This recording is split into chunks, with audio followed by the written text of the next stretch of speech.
15,000 টাকার মধ্যে যদি আপনি অফিসিয়াল একটি বেস্ট স্মার্টফোন খুঁজে থাকেন তাহলে আজকের ভিডিওটি আপনার জন্য। বেশি না, মাত্র 5টা স্মার্টফোন সাজেস্ট করব 15,000 টাকার আশেপাশে, যেগুলোতে কিনা থাকছে সুন্দর premium design, super AMOLED display, powerful chipset, বাজেটের মধ্যে বেস্ট ক্যামেরা এবং থাকছে ভালো ব্যাটারি ব্যাকআপ। সো বাজেট যদি আপনার 15,000 টাকার আশেপাশে হয়ে থাকে তাহলে আজকের ভিডিওটি আপনার জন্য অনেক বেশি ইনফরমেটিভ হবে। তাই কষ্ট করে না টেনে পুরো ভিডিওটি দেখতে থাকুন, তাহলে আপনি ক্লিয়ার হয়ে যাবেন যে এই প্রাইস সেগমেন্টে আপনার জন্য কোন স্মার্টফোনটি বেস্ট হবে। সাবস্ক্রাইবটা করছেন? শুরুটা করছি এমন একটা স্মার্টফোন দিয়ে যেটা কিনা এই প্রাইস সেগমেন্টে অনেকে চাইলেও খুঁজে পায় না, সেটা হচ্ছে ডিসপ্লে। মানে এই স্মার্টফোনটাতে আছে অ্যামোলেড ডিসপ্লে। হ্যাঁ, অনেকের মনেই এই প্রশ্নটা আসতে পারে যে 14-15,000 টাকার স্মার্টফোনে আবার অ্যামোলেড ডিসপ্লে হয়নি।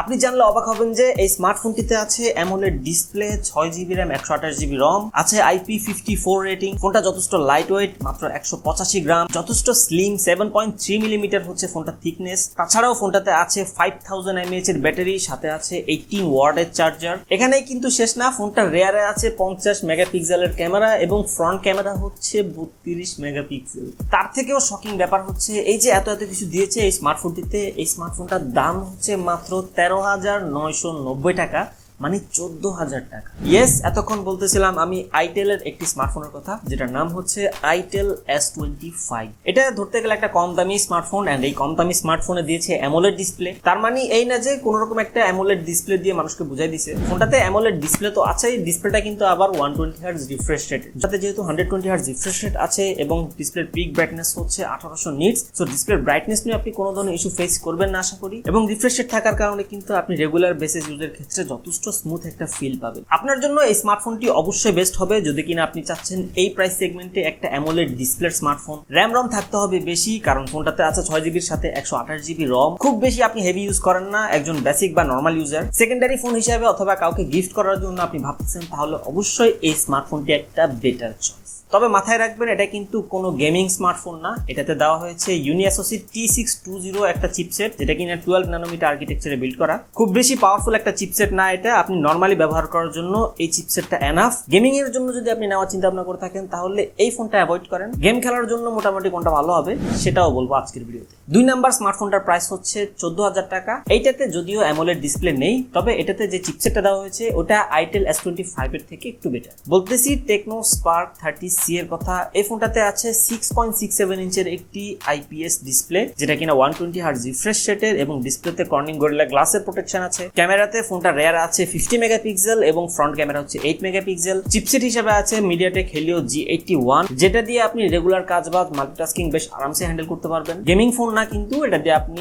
ফ্রি ফায়ার যদি খেলে থাকেন তাহলে লো গ্রাফিক সেটিংসে মোটামুটি ভালো একটা এক্সপেরিয়েন্স পাবেন, তবে হাই গ্রাফিক্স বা মিডিয়াম গ্রাফিক সেটিংসে আপনাকে একটু প্রবলেম ফেস করতে হবে। আর এই প্রাইস সেগমেন্টে গেমিং ফোন এক্সপেক্ট করাটা একটু ভুল হবে। দুইটা ভেরিয়েন্টে এই স্মার্টফোনটি পেয়ে যাবেন, 6GB RAM, 128GB ROM, যেটার প্রাইস হচ্ছে 14,000 টাকা। আরেকটা হচ্ছে 8GB RAM, 256GB ROM, যেটার প্রাইস হচ্ছে 16,000 টাকা। তো 15-16,000 টাকার মধ্যে যারা কিনা স্টোরেজ বেশি চাচ্ছেন, রেগুলার ইউজের জন্য ভালো একটা স্মার্টফোন চাচ্ছেন, তাদের জন্য অবশ্যই এই স্মার্টফোনটি বেটার হবে। ফোনটাতে আপনি হেভি গেমিং না করতে পারলেও কিন্তু মোটামুটি ভালো একটা গেমিং এক্সপিরিয়েন্স পাবেন লো গ্রাফিক সেটিংসে বা যে বেসিক গেমগুলো আছে ওইগুলোতে। তাছাড়াও যেহেতু 120 Hz refresh rate, regular multitasking আরামসে হ্যান্ডেল করতে পারবেন। আর হ্যাঁ, এই ফোনটাতেও আছে 5000 mAh এর ব্যাটারি, সাথে 18 ওয়াটের চার্জ। লিস্টের 3 নাম্বার স্মার্টফোনটি হচ্ছে ইনফিনিক্স হট 50। যারা কিনা 15-16,000 টাকার মধ্যে মোটামুটি একটা গেমিং স্মার্টফোন খুঁজতেছেন তারা এই স্মার্টফোনটি চুজ করতে পারেন, কারণ এটাতে দেওয়া হয়েছে মিডিয়াটেক হেলিও G100 চিপসেট, যেটা কিনা 6 ন্যানোমিটার আর্কিটেকচারে বিল্ড করা। যারা ফ্রি ফায়ার লাভার আছেন তাদেরকে অবশ্যই এটা আমি রিকমেন্ড করব, কারণ এই চিপসেটটা দিয়ে আপনি মিডিয়াম গ্রাফিক সেটিংসে ফ্রি ফায়ার বেশ ভালো একটা এক্সপেরিয়েন্স পাবেন। G100 এটা যে খুব বেশি আপগ্রেড চিপসেট এমনটা না, এটা G99, G100 বা G96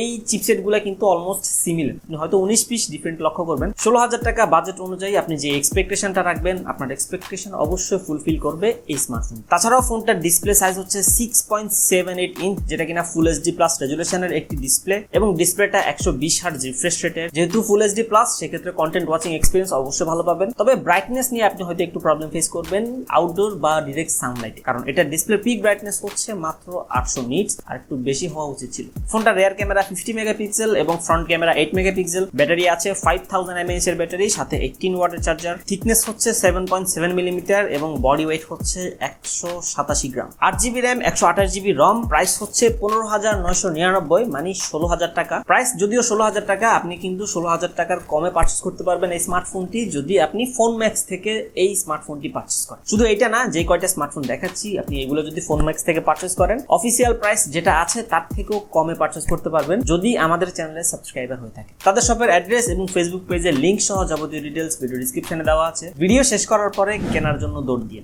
লিস্টের 4 নাম্বার স্মার্টফোনটি এই প্রাইস রেঞ্জের মধ্যে আমার অনেক পছন্দের একটা স্মার্টফোন, কারণ এই স্মার্টফোনটি দিয়ে আপনি ভালো গেম খেলতে পারবেন, ভালো ছবি তুলতে পারবেন এবং সবচেয়ে স্যাটিসফাইং যে ব্যাপারটা সেটা হচ্ছে ভালো ইউজিং এক্সপিরিয়েন্স পাবেন। তবে প্রবলেম একটাই, এটা র্যামটা একটু কম। আমি বলতেছি OnePlus Nord N30 SE 5G এর কথা। এই স্মার্টফোনটিতে আছে MediaTek Dimensity 70207 nanometer আর্কিটেকচারে বিল্ড করা একটি অক্টা-কোর চিপসেট, যেটা দিয়ে আপনি অনেক ভালো একটা আউটপুট পাবেন। প্রাইসটা ক্লিয়ার করে দিই, ফোনটার প্রাইস 17,000 টাকা বর্তমানে। এটার প্রাইস কিন্তু ছিল 16,000 টাকা, 1,000 টাকা বাড়াই দিচ্ছে। র্যাম কম বলেছিলাম, ফোনটা র্যাম হচ্ছে 4GB এবং রম হচ্ছে 128GB। ফোনটা যদিও অনেক আগে লঞ্চ হয়েছে, এখন অব্দি স্টিল আমার কাছে মনে হচ্ছে এই ফোনটা ভ্যালু ফর মানি একটা স্মার্টফোন। ফোনটা যে ভালো বা এটার আউটপুট যে বেটার সেটা আপনি ফোনটার প্রাইস কম্পেয়ার করলে বুঝতে পারবেন, কারণ 1,000 টাকা যেহেতু প্রাইস বাড়াইছে তার মানে হচ্ছে ফোনটার ডিমান্ড অবশ্যই আছে। তাছাড়াও আমি যেহেতু এটা নিজেই এক্সপিরিয়েন্স করেছি, ইভেন আমি আমার অনেক পরিচিত বা অনেক ভাই ব্রাদারকেও এই ফোনটা কিনে দিয়েছি, তাই আমি মনে করি যদি 4GB র্যাম নিয়ে আপনার কোনো ইস্যু না থাকে তাহলে অবশ্যই আপনি স্মার্টফোনটি নিতে পারেন। কারণ ফোনটাতে আছে 6.72 ইঞ্চের একটি ফুল এইচডি প্লাস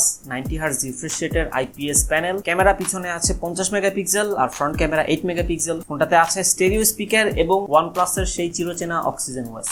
আর একটা ব্যাপার ক্লিয়ার করে দিই, এটা OnePlus এর ফোন, তবে এটাতে কোনো গ্রিন লাইন ইস্যু নাই, মানে এটা IPS ডিসপ্লে, গ্রিন লাইন আসে শুধু আপনার অ্যামোলেড ডিসপ্লেতে। ব্যাটারি 5000 mAh এর এবং ফোনটাতে চার্জও কিন্তু খুব দ্রুত হয়ে যায়। এটাতে 33 ওয়াটের ফাস্ট চার্জার আছে। যেই কয়টা স্মার্টফোন দেখিয়েছি তার মধ্যে চার্জিং এর দিক থেকেও কিন্তু এটা একটু বেটার, শুধু র্যামের দিক থেকে একটু মাইথে গেছে। বাজেটের মধ্যে আপনি যেই এক্সপেকটেশন গুলো রাখবেন, এই স্মার্টফোনটি আপনাকে শুধু র্যাম ছাড়া সব দিক থেকে হ্যাপি রাখবে। সো বাজেট যদি আপনার 17,000 টাকার কাছাকাছি হয়ে থাকে, র্যাম নিয়ে আপনার কোনো ইস্যু নেই, তাহলে অবশ্যই আপনি এই স্মার্টফোনটি নিতে পারেন। ফাইনালি লাস্ট যে স্মার্টফোনটি আমি লিস্টে রেখেছি সেটা হচ্ছে Tecno Spark 30। এই ফোনটাতে আছে IP54 রেটিং, ডিসপ্লেটা হচ্ছে 6.78 ইঞ্চ ফুল এইচডি প্লাস, ডিসপ্লেটা 90Hz রিফ্রেশ রেটের, রেয়ার ক্যামেরা হচ্ছে 64 মেগাপিক্সেল, ফ্রন্ট ক্যামেরা হচ্ছে 13 মেগাপিক্সেল, ফোনটার থিকনেস হচ্ছে 7.7 মিলিমিটার, আছে 5000 mAh এর ব্যাটারি, সাথে আছে 18 ওয়াটের fast charger, 8GB RAM, 128GB রম। প্রাইস হচ্ছে 18,000 টাকা। এই স্মার্টফোনটি লিস্টে রেখেছি তাদের জন্য যারা কিনা টেকনোর স্মার্টফোন ইউজ করেন বা টেকনোর স্মার্টফোন তাদের পছন্দ। বাজেট আপনার 17-18 হাজার টাকার মধ্যে। ফোনটার ক্যামেরা কিন্তু যথেষ্ট ভালো এই প্রাইস সেগমেন্টে। যদি আপনি একজন টেকনোর ইউজার হয়ে থাকেন, আপনি টেকনোর স্মার্টফোন থেকে যে এক্সপেকটেশনটা রাখবেন ক্যামেরার দিক থেকে, এই স্মার্টফোনটি আপনাকে অবশ্যই স্যাটিসফাইড রাখবে। তাছাড়াও 5000 mAh এর ব্যাটারি ব্যাকআপ ভালো পাবেন। Helio G91 এর যেহেতু চিপসেট, সো চিপসেটটা দিয়ে আপনি ভালো একটা গেমিং এক্সপিরিয়েন্স পাবেন। তবে হাই গ্রাফিক্সের কোনো গেম খেলতে যাবেন না, চেষ্টা করবেন ফ্রি ফায়ার, পাবজি এগুলো আপনি মিডিয়াম গ্রাফিক্সে বা লো গ্রাফিক্স সেটিংসে খেলার, তাহলে ভালো একটা এক্সপিরিয়েন্স পাবেন। তাছাড়াও রেগুলার কাজবাজ মাল্টিটাস্কিং খুব আরামসে হ্যান্ডেল করতে পারবেন, যেহেতু ফুল এইচডি প্লাস এর ডিসপ্লে, সেক্ষেত্রে আপনি কন্টেন্ট ওয়াচিং এক্সপিরিয়েন্সটা কিন্তু যথেষ্ট ভালো পাবেন। OnePlus Nord N30 SE আর এই Tecno Spark 30, এই দুটো স্মার্টফোনের মধ্যে প্রাইসে কিন্তু খুব বেশি ডিফারেন্ট নেই, 1000 টাকা এদিক সেদিক। টেকনিক্যালি হিসাব করতে গেলে আগের প্রাইস অনুযায়ী OnePlus-টার প্রাইসটা কম ছিল, ওটা ছিল 16,000 টাকা। সো আপনি যদি আমাকে জিজ্ঞাসা করতেন যে অ্যাকচুয়ালি Tecno Spark 30C এবং OnePlus Nord N30 SE 5G এই দুইটা স্মার্টফোনের মধ্যে কোনটা চুজ করার জন্য, তাহলে অবশ্যই আমি OnePlus-টাই চুজ করতাম।